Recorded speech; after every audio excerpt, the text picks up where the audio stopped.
Bom dia, igreja. Graça e paz.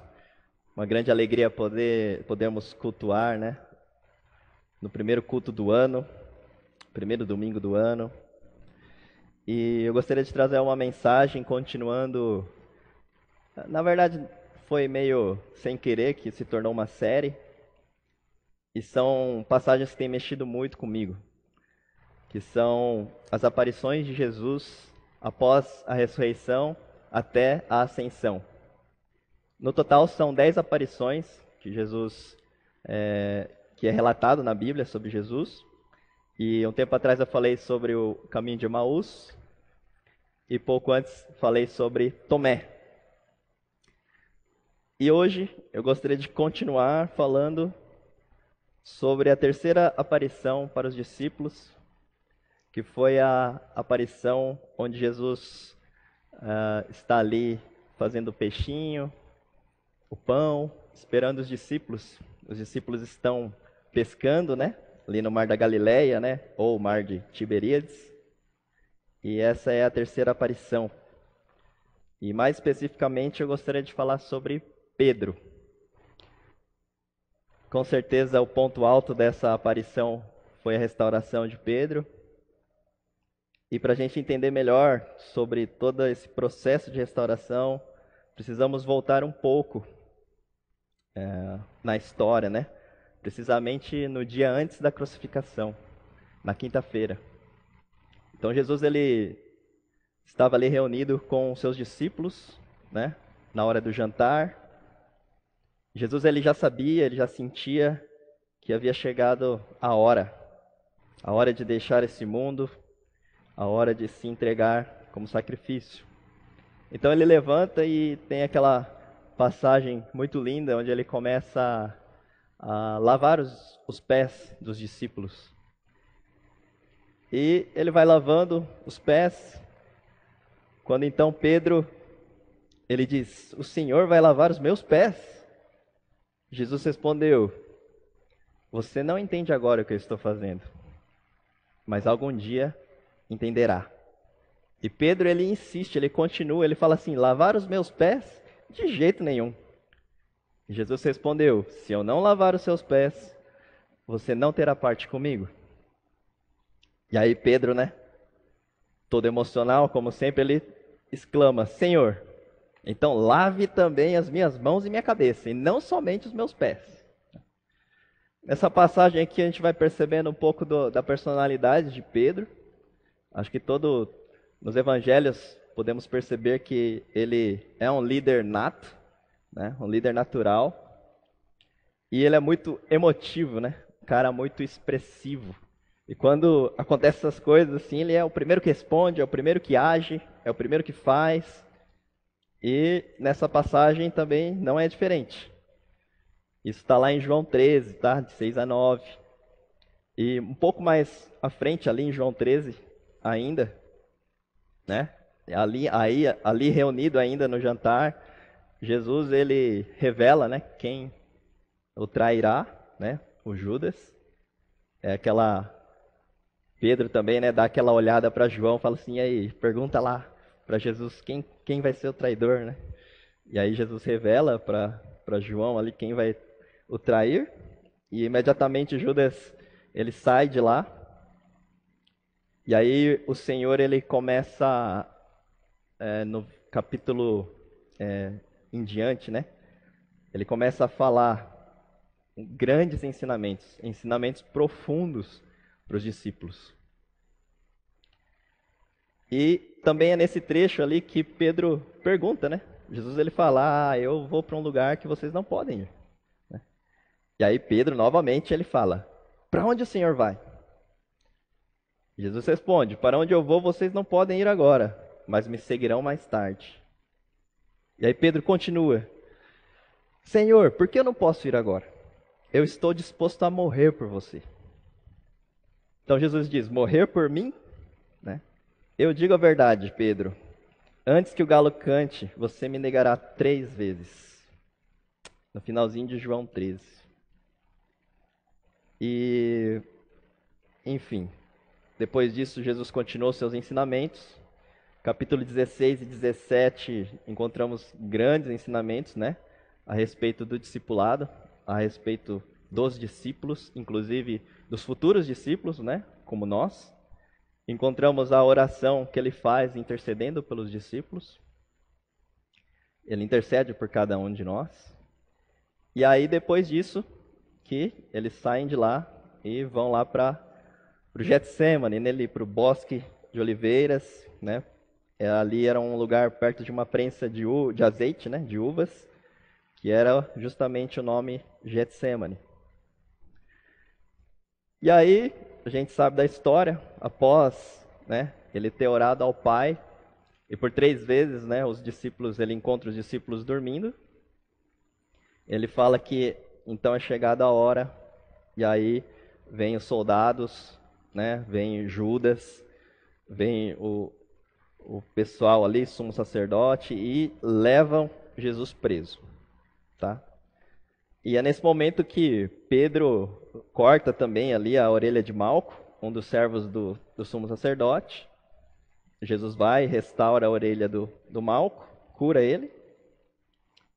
E, enfim, logo depois disso, 2 discípulos seguem Jesus. Pedro e mais um discípulo. Na Bíblia não fala qual é esse discípulo. Mas esse discípulo, ele conhecia o sumo sacerdote. Então, ele conseguiu dar um jeito ali e Pedro entrou ali no pátio do sumo sacerdote, ali da casa, onde havia muitas pessoas, servos, soldados.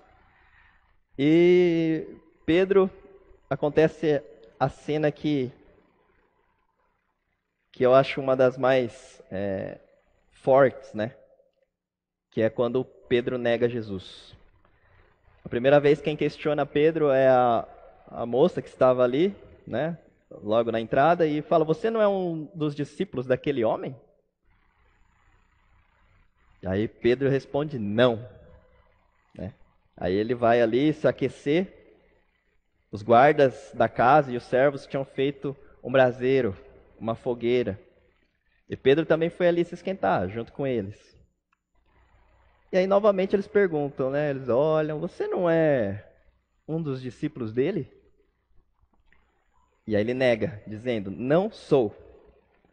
Então, um dos parentes de Malco, né? Aquele que Pedro cortou a orelha, perguntou: "Eu não vi você no Getsemane?" Mais uma vez, Pedro negou. E no mesmo instante, o galo cantou. Não em João, mas no outro evangelho, Jesus, nesse momento, ele olha fixamente para Pedro. No momento que o galo canta, Jesus olha para Pedro, nos olhos dele. E nesse instante, Pedro, ele caiu em si. Ele percebeu que o que Jesus tinha dito que aconteceria, que ele negaria ele 3 vezes, havia acontecido. Ele sai dali chorando amargamente. Enquanto isso, nesse mesmo instante, Jesus estava sendo interrogado ali pelo sumo sacerdote. Depois é levado para Caifás. Em seguida, pela manhã, levado para o palácio do governador romano, Pilatos. E, como sabemos na história, né, mais para frente ali, no desenrolar da história, o povo pede para libertar Barrabás e crucificar Jesus. Jesus é crucificado. Por volta das 3 horas, Jesus morreu. E ele foi sepultado. Enquanto isso, Pedro e os outros discípulos haviam fugido covardemente, deixado Jesus. Mas no domingo de Páscoa, Jesus ressuscitou. Maria Madalena, junto com outras mulheres, foram até o túmulo, encontraram ele aberto e um anjo avisou que Jesus estava vivo. Avisaram os discípulos, Pedro e João saíram correndo. João é o primeiro que chega ali, realmente vê que Jesus não estava. Depois Pedro olha ali, só encontra os panos, né? E eles acreditam, Jesus está vivo. Depois disso, Jesus aparece primeiro para Maria Madalena. Depois aparece aos discípulos que estavam reunidos, as portas trancadas. Tomé não estava. Na semana seguinte aparece novamente, dessa vez a passagem de Tomé, né, que nós conhecemos. E então Jesus aparece ali no Mar da Galileia. E aí chegamos no nosso texto, no texto de hoje. E o texto ele se encontra lá em João, capítulo 21, do versículo 1 ao 18. Eu não vou ler, porque é um texto grande, mas eu gostaria de falar um pouco do que aconteceu, né? E nesse relato começa dizendo que Pedro, o líder nato, né? Ele já fala assim, vou pescar. E aí, ele não foi sozinho. Os outros discípulos falam também, nós também vamos, disseram os outros. E aí os outros discípulos ali, no total eram 7, contando com Pedro, seguiram Pedro e foram pescar. Pescaram a noite toda. Então imagina, pescaria a noite toda, atravessaram a madrugada, não pegaram um só peixe, não pegaram nada, né? E aí, pela manhãzinha, tem um homem andando ali na praia, e os discípulos, no primeiro momento ali, né, relata que estavam a uns 90 metros de distância. Eles não reconhecem Jesus. Então Jesus que fala, né? Ele diz, filhos, por acaso vocês têm peixe para comer? Jesus já sabia que não, né? Não, responderam eles. E aqui o interessante, né? Só um parênteses, é que quando Jesus ele está ali na beira da praia, ele grita ali, ele fala, né? Filhos. Isso é muito importante, a palavra filhos, porque imaginem só como estavam os corações dos discípulos. Depois que tudo aconteceu, o futuro incerto, como seria, né, daqui para frente. E aí Jesus fala filhos. E a palavra filhos ali ele está dizendo assim, meu amor por vocês não mudou desde antes da crucificação. Ali relata que Jesus amou os discípulos, né? E ele continua amando do mesmo jeito. Mesmo que vocês me abandonaram, eu continuo amando do mesmo jeito. Isso não muda quem vocês são para mim. Vocês continuam sendo os meus filhos, meus discípulos amados. E vocês já estão perdoados. E aí, continuando, né? Jesus fala de novo. Não pegaram nada, né? Lancem a rede para o outro lado. E aí, dessa vez sim, pegaram tanto peixe que não conseguiram recolher a rede para dentro do barco, de tão pesado. E aí, o discípulo amado, né? João, reconhece Jesus e ele fala para Pedro, Pedro, é o Senhor. Pedro vestiu a capa e pulou na água. Você vê que Pedro não mudou a personalidade dele não mudou, né?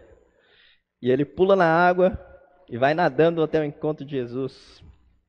E enquanto isso, os outros discípulos, né, tentam se aproximar com o barco e com a rede, né, do lado de fora mesmo do barco, com os peixes, né, ali quase rasgando as redes. E aí eles encontram Jesus com o quê? Uma fogueira, um braseiro novamente. E ali com peixe, né, assando peixe, e tinha pão.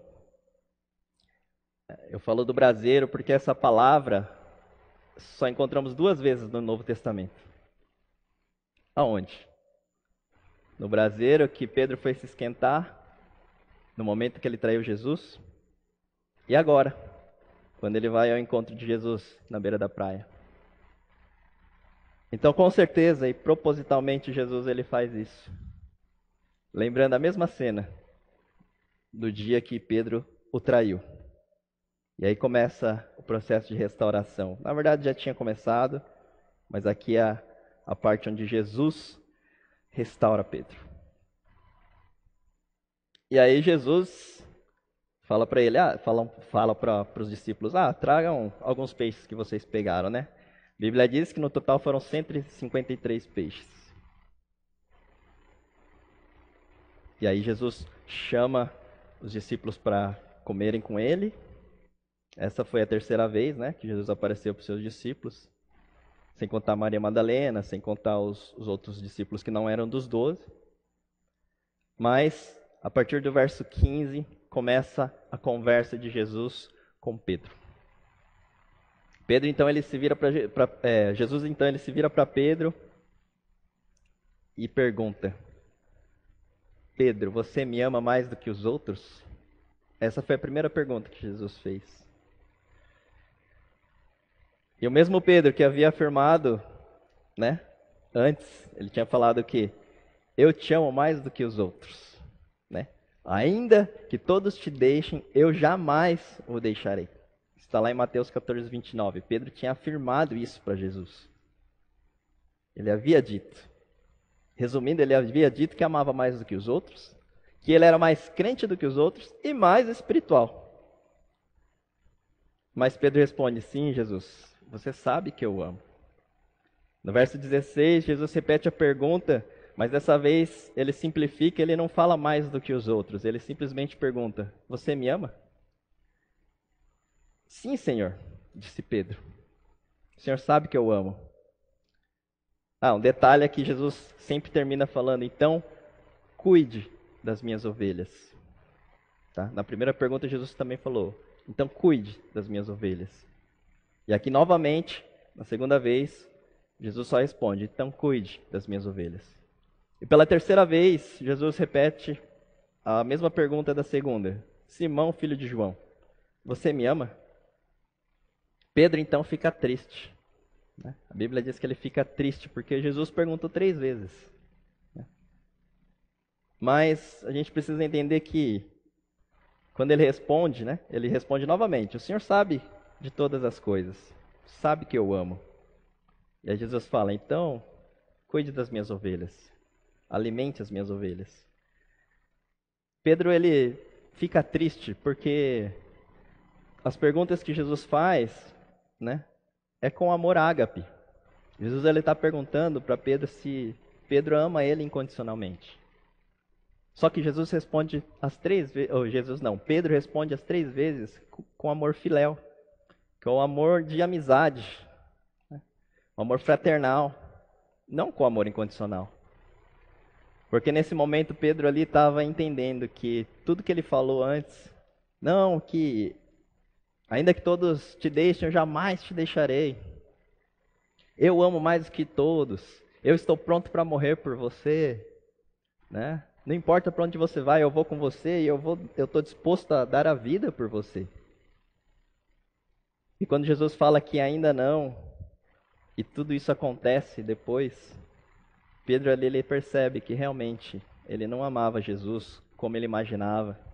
Ele não amava Jesus como Jesus merecia ser amado. Ele não amava Jesus como Jesus estava perguntando: você me ama incondicionalmente? E Pedro responde com toda a sinceridade do coração: o Senhor sabe que eu amo, mas é um amor filéu, né? Não é um amor ágape. E Jesus ele faz questão, né, de perguntar 3 vezes. Da mesma forma que Pedro negou 3 vezes, Jesus pergunta 3 vezes se ele o ama. E foi um processo na vida de Pedro. Antes ele achava que era melhor, achava que amava Jesus, que estava disposto a morrer, né? Mas toda essa suficiência que ele tinha, toda a força própria, né, todo o seu orgulho, fica para trás. Ele se arrepende, percebe a real situação que ele está, mas a partir desse momento, ele sabia que só a graça de Jesus e a força que vem de Deus, por Deus, e a obra da salvação na cruz, que ali já havia sido concluída, era mais do que suficiente para ele morrer para si e viver para Cristo. Como Jesus queria. Jesus queria isso. E aí nos últimos 2 versículos, 18 e 19, Jesus ele está afirmando que tipo de morte Pedro enfrentaria. Pedro ali, agora sim restaurado, agora sim preparado para morrer por Jesus, né? Pedro não era mais o mesmo homem. Naquele momento Jesus fala que ele iria sofrer por ele, que ele iria morrer por ele, e que a morte de Pedro iria glorificar Jesus até o fim. E de fato, ali, ele morreu crucificado, né? Mais tarde, de cabeça para baixo, glorificando ao Senhor. Mas o mais interessante é que dali, Pedro se tornou um homem totalmente diferente. Ele era um homem cheio do Espírito Santo. Ele pregava e milhares se convertiam. Ele colocava suas mãos, ele impunha as mãos e as pessoas eram curadas. Ele se tornou o líder dos apóstolos, pilar da Igreja de Cristo. Jesus, ele restaura a vida de Pedro e também restaura o ministério de Pedro. E nesse dia, o que eu gostaria de trazer é justamente isso. Jesus, ele quer restaurar a sua vida. Se você tem alguma coisa que precisa ser restaurada, basta se entregar a Ele de todo o coração. Basta buscar a Ele de todo o coração. Mas Jesus também, ele quer restaurar o seu ministério. Assim como restaurou o de Pedro, assim como ele levantou novamente para ser o líder que ele foi chamado para ser. Ele quer te restaurar. Pode ser que você já tenha exercido algum ministério. O ministério para Deus, cuidando de pessoas, as ovelhas de Jesus, como ele fala para Pedro fazer, com paixão, com alegria, com amor, no qual glorificava Jesus e te enchia de satisfação servir a Jesus. Mas hoje, é ao contrário, talvez você sinta tristeza, peso, frustração, mágoas. Não tem mais vontade de exercer mais nada no corpo de Cristo. Saiba que Jesus, ele quer te restaurar. Basta você abrir o coração para Ele e deixe que o perdão, a graça e o amor dele invada o teu coração. Esse sacrifício que ele fez por nós na cruz é mais do que suficiente. Quando Pedro entendeu isso, a vida dele foi transformada. Ele entendeu que não era pelas forças dele, ele entendeu que por mais que ele fosse líder, por mais que ele fosse um cara com muita força, sabe? Muita vontade e disposição. O real sacrifício foi o sacrifício de Jesus na cruz. Ele entendeu isso, ele entendeu que ele precisava depender dele. E aí então ele estava pronto para servir a Jesus até o final. Eu não sei o que pode ter acontecido na sua vida durante esse tempo de caminhada. Mas o que eu quero dizer nesta manhã é que Deus ainda tem grandes coisas para a sua vida. E Ele quer te usar. Ele quer te levantar. Ele ama quando nós servimos Ele com alegria, com disposição. E assim, nas nossas fraquezas, e assim na nossa dependência, é que tudo transforma em bênção. É que Ele nos fortalece, que Ele nos derrama fé. Uma fé que vem dEle. Então nesse dia Ele quer te restaurar você, mas também seu ministério, por completo. E eu gostaria de orar hoje justamente por esse ponto. Senhor, obrigado porque o Senhor nos restaura. Muitas vezes podemos nos sentir aos pedaços, desanimados, emocionalmente acabados, tristes, deprimidos. Mas, Senhor, nesse momento, neste dia, traga, Senhor, a memória, traga ao coração aqueles momentos, Senhor, de alegria, de servir com paixão, com amor, de cuidar das pessoas e de ver, Senhor, os seus frutos acontecendo. Restaura, Senhor. Restaura essa alegria novamente. Restaura a alegria de poder exercer o ministério sem peso. Muito trabalho, sim, sabemos que temos muito trabalho quando servimos ao Senhor. Mas é o trabalho mais prazeroso que existe, porque é o que vale a pena. Não é para agora, é para a eternidade. São vidas no qual o Senhor nos chama para cuidar, assim como chamou Pedro. Como o Senhor ordenou para Pedro: apacenta as minhas ovelhas, cuida das minhas ovelhas, alimente. Ó Deus, que possamos olhar, Senhor, para os nossos semelhantes, as tuas ovelhas, os nossos irmãos e irmãs, e cuidar, Senhor, como o Senhor deseja. Nos capacite, Senhor. Nos restaure. Nos renove, Senhor. Em nome de Jesus. E que para esse ano, Senhor, que começa, possamos, Deus, exercer vida e ministério no qual o Senhor nos chamou para ser. Em nome de Jesus. Nós te agradecemos, te louvamos. Amém.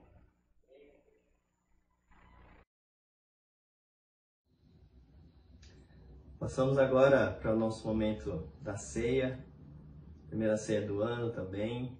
Felizmente ainda não podemos estar reunidos presencialmente, tendo aquela comunhão maravilhosa, mas que nesse momento aí na sua casa, com a sua família, você possa ter esse momento tão especial que o próprio Jesus nos instruiu. Você que não faz parte como membro oficialmente da Igreja Holiness do Bosque, nós convidamos você que já é batizado e participa de uma outra denominação a participar conosco também. Que Deus te abençoe e que você possa aproveitar também este momento. Vou ler 1 Coríntios 11, versículo 27.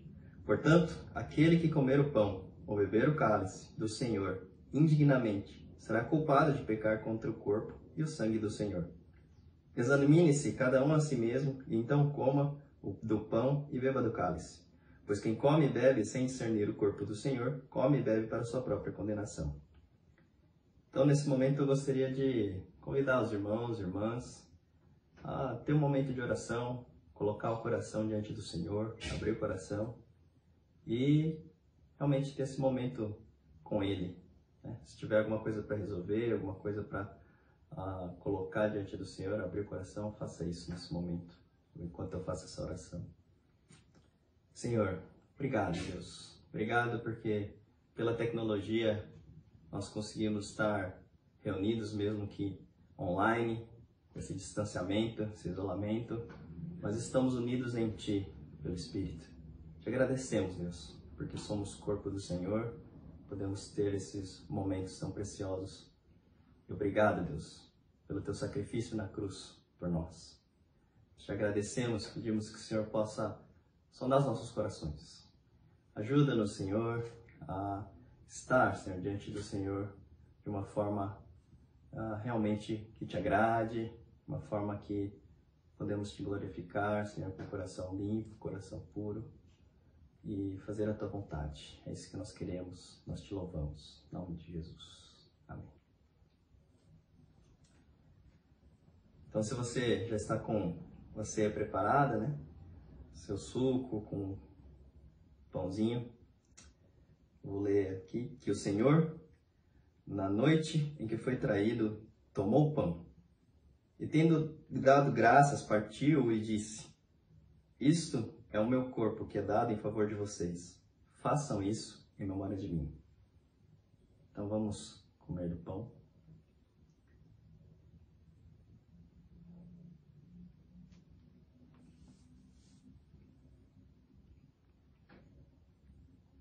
Da mesma forma, depois da ceia, ele tomou o cálice e disse: Este cálice é a nova aliança no meu sangue. Façam isso sempre que o beberem em memória de mim.